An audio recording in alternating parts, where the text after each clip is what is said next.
سلاما في ظلاله تفيا مثل نسناس الهبوب ومثل الهبلول الغدية يا سعد من خلقت الدنيا وحنا الثريا ما نزلنا الثريا كون في يوم المنية ما ذبحنا يا سعد غير الكرامة والحمية في زمان ننجل خلق الله والدنيا الدنيا وش علاجه يا سعد ذاك المريض اللي تريا ونسله بالحساب 90 علها باطنية يا سعد حسبي على اللي ساكن حي علي بين مستشفى الحبيب وبين برقة الفيصلية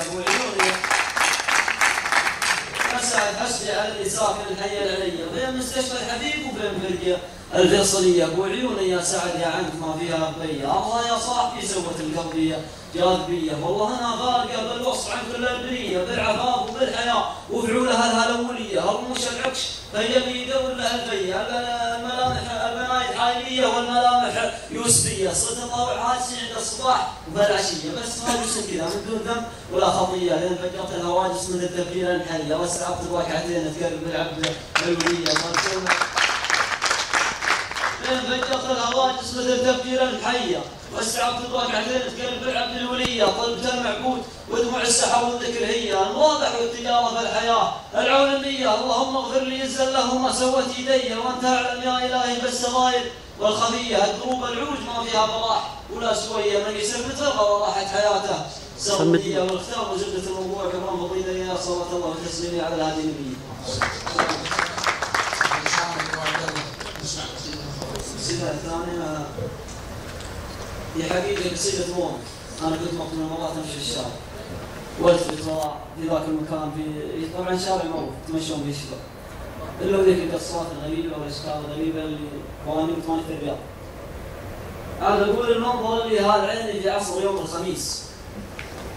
المنظر اللي هالعيني في عصر يوم الخميس حرك هواجس الغضب واستدرجت في شارع يا ليتني ما خفيت قبرص يا محطات الدريس ولا شفت جمعة الوجيه الودرة والطابور هذه يتمشى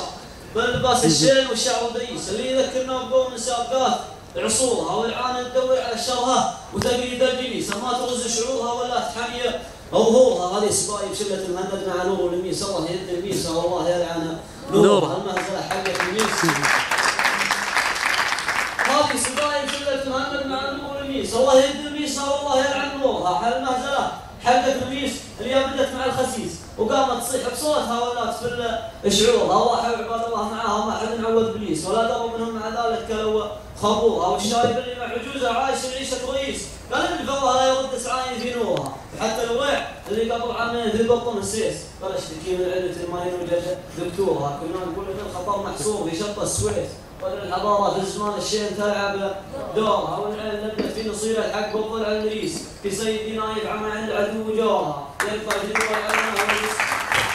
والعين نبت في نصير الحق والضلع المريس في سيدي نايف عما عن العدو جورها يقطع جذور العلمنه والفسق والفكر المخيس حتى لو انها زايده بفروعها وجذورها مثل فلان الفلاني الخسيس ابن الخسيس اللي لا هل قديش ما صار صفته طابورها قولها الحرب ما شفتها عصر يوم الخميس والعالم والله وش شيء اشد ولا